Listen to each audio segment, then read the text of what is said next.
I've always thought that those guys reading the news have a very easy life. They sit there reading an auto cue and they get all the praise and do very little work. When I looked into the life of my guest today, I found it absolutely extraordinary quite how much he has done and is doing. He's had an incredibly varied life. He's still absurdly young. He makes me very jealous. My guest today is Dan Walker. Dan, welcome. Lovely to see you. Thank you very much for having me. It wouldn't be right not to start talking about your clothes sense and how you get on in front of the camera. Yeah. When you're reading the news, you have to be smart. Are there any little secrets you have? I think it's important to look good on telly. And I think when you do a variety of programs like I do, like I've done quiz shows, I've done chat shows, I've done documentaries. I always like to dress in a certain way depending on what I'm doing. Your clothes not dictate the program that you're working on, but I think it's important if, for example, you're talking about something serious, like when you're doing the news, I think you've got to dress in a certain way because sometimes the news can be incredibly serious and quite sad. Like we've recently had the death of the Queen, and you've got to dress in a certain way for an occasion like that. But when I'm normally reading the news, I like to wear a good shirt, a good suit, and I think that the whole combination is the important thing for me. So it's where it all sits, and I like it to fit and look right. What makes a good newsreader though? Because going back to what I said at the beginning, slightly flippant, but I feel that you're reading the auto cue. What makes somebody a great newsreader? About half the programs I do have no auto cue. News normally you'd have something, but most of the live TV I do is sort of quite freestyle. So I've always had, I think, that ability to ad lib in my locker, and I will never read something that somebody else has written. I'll always try and put it in my words, and I'll always try and make sure that it's something that I would say rather than something that somebody else thinks I would say. And I think news has never been under more scrutiny than it is at the moment. The way that people look at it is, how do you present news? And at one end of the scale is quite robotic. These are the facts. This is how we're going to present it to you. This percentage, that percentage, quite harsh and stark. At the other end of the scale is, this is the news, but more important than that is my opinion on the news. Watch this program because of my opinion. And I think, in my own mind, I don't think either of those approaches are correct.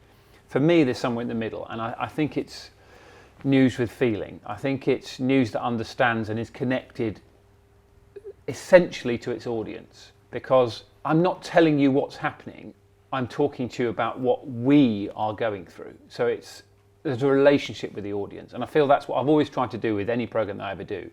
It comes down to language, so I wouldn't say people are. I would say we are. It's something that we're going through. The cost of living crisis isn't something that you're going through, it's something that we're all going through. And I think it's that understanding that sometimes there are stories that I'll need to hold your hand through, or sometimes I'll need to say, look, this is what's happening, let's have a look at it, rather than a lecture, or I've got some information, I'm going to give it to you, and then I'm going to walk off. I always think that with any program I've always tried to present, I think, if at the end of that program, you as a viewer can watch that and think, do you know what? I could have him or them round for dinner and we could have a good chat about something. Do you get a huge amount of engagement from the audience? You come off air and you've got thousands of tweets and emails. Every program is different. I think when I used to do breakfast, I'm always surprised by how angry people were that time of the morning. Whenever you did a politician, I'd get hundreds of messages accusing me of being a Tory boy. I'd get hundreds of messages accusing me of being a Corbynista.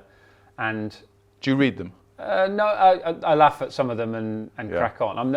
I'm very fortunate, and I don't take my value from what people think of me. You've got a thick skin. Yeah, and I think you've got to have. And I've seen people in the industry be very, very deeply affected by what people think of them and what people say about them. And I try to maintain an even keel, and I try not to get too carried away with the praise or too dragged down by the criticism. Have you ever been so incensed by the criticism that you've reacted and then regretted it? I've written a few responses and then deleted them after, halfway through writing them. Sometimes I'll get involved because I think there's nothing wrong with occasionally responding to what you consider to be an injustice. Sometimes whatever you say you can't explain away to people. They just don't like your style, they don't like the way you do things. And I understand that completely. And that's part of the beauty of social media, I think, that you can have that open discussion with people who you might never meet face to face. most of the stuff that people say on social media, it's not real life, because you would never speak to somebody that way if you saw them in the street or if you were having a coffee with them. Yeah, you just don't address people like that. It's interesting talking about social media, because you did a Royal Team talk with now the Prince of Wales, and there were some incredible interviews with the Prince of Wales himself and Gareth Southgate and Peter Crouch, and a load of men talking about mental health. With you doing so much social media, and social media being to blame for a lot of the mental health problems today, do you think there's a bit of a conflict there? Should you be doing something more to stop or to help men and everybody? Interesting question. Turn off from social media. Really. I think no is the answer. There's a lot of positives to it. There's a negative side to it, but I think if you find it difficult, then disengage. It's a powerful tool which has given power to tools, and I do think there needs to be more regulation from the companies themselves. But I also think that the positives that come out of it, I'm not just talking about dog videos and stuff like that. I think some of the really positive campaigns that come out of it make it worthwhile. We live in a society where resilience is something we really need to teach our children. It's an awful lot harder to teach them when they're exposed to social media from such a young age. Exactly, and that's very different to the kids that I'm bringing up now, to the generation that I grew up in, because I didn't have that pressure from a very early age. But I think it is still possible to use the positives, but also explain and try and identify those negatives. So how did that programme change people's behaviour going forward? I think a lot. I'm judging it on the reaction that we got on the night, and some of the subsequent letters and emails that we received. And people still talk to me about that programme now, and say that there were conversations that were had and people were saying, are you okay? And not just leaving it at one question. That doesn't happen everywhere, but I do think we are more aware of those people who might be struggling. Isn't it a shame it was a one-off? To get the message across, you need to actually hammer it home. Yeah, and I do think that we are talking about it a lot more, and I talk about them a lot on the programmes that I do. I'm also very thankful that I think I've got really positive mental health. I don't feel worried about performance. I don't feel worried about confidence. I don't feel...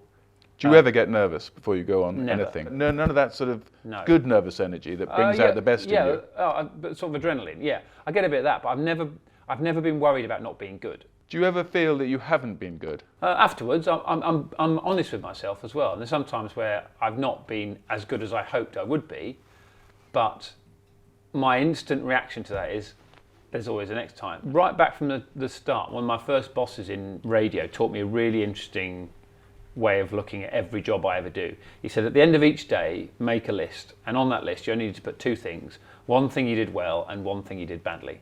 And the next day, make sure you repeat the thing you did well and don't repeat the thing you did badly. And he said that way you get better every single day. For somebody who wanted to get into sport, you have just had the dream career. I think you've done 5 Olympics, 5 World Cups. Yeah. I've done all the things. You've done Wimbledon, Ascot, you've done everything. If you'd have gone to me as a teenager and said, listen, in 20 years' time, you'll have done this, I'd have gone, shut up. But how did that happen? I mean, well, I think it's an interesting combination of things. I'm a gentle pesterer. I work my backside off. And also, I think I spot opportunities. I think a few weeks before I presented Football Focus, I went for a meeting and said, listen, I'd love to be on Football Focus. And the person who was in charge of that programme said, there are some points in your life when you realise you've got as far as your talent can take you. He says, and I think for you, that was probably a few years ago. So he was closing the door in my face. Yeah. Now I walked away from that thinking, right, that's fair enough, that's his opinion. I'm going to add him to the list of people who think that you're not good enough to get where you want to get to. And then literally within a month, he had gone and I was the new presenter of Football Focus. It's that feeling of you. It's confidence and not arrogance. I'm not arrogant to think that I'm amazing and there's nothing I can't do.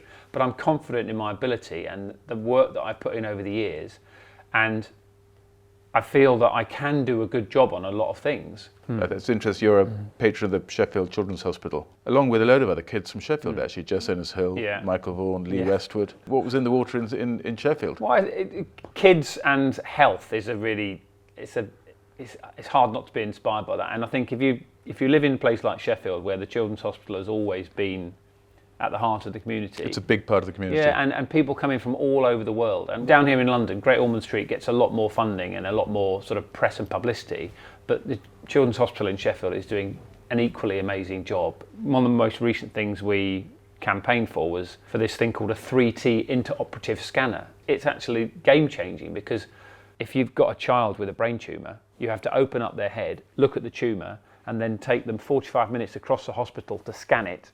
And then once you've scanned it to see if it is actually... What, to scan it with the head still open? Yeah, head still open. Then you have to take them back to the operating theatre. So a 3T... crazy. I know. A 3T interoperative scanner enables you to do everything in one room. Yeah. As soon as you start using that, it saves kids' lives. And that's an expensive thing. £3.2 million. Because you have the Walker Cup now, don't you? Yeah, well, I have a sort of golf competition that I do to raise money. It's similar to the Ryder Cup, but just sort of a bit bigger. Yeah. Well, yeah. Alan Shearer comes. Yeah. And I've just launched a new thing, which I'm hoping will work really well, called the Sheffield 1000. This is to do with the fact that, can you get 1,000 people to donate £1 a week every week of the year? And last week we gave away our first £1,000. As soon as you start giving your £1, you can then nominate a good cause. So it's basically a way of democratising charity. Because I always feel that charity is essentially rich, middle-aged individuals who think, oh, I'll pay for that, 15 grand, or I can give you all that money. The real magic Much in more charity powerful, isn't it? is when you get £15,000, meaning 15,000 people involved in one thing, because that's community, that's society, that's when it actually changes things, I think. What is the one thing every man should own? One decent pair of shoes. From Charles Tyrwhitt. is one particular shoe manufacturer? Yeah, you could have, yeah. Eat in or eat out? Depends. If my wife's cooking, eat in. If I'm cooking, eat out. What is your favourite cuisine in the world? I like to keep it simple. Burger.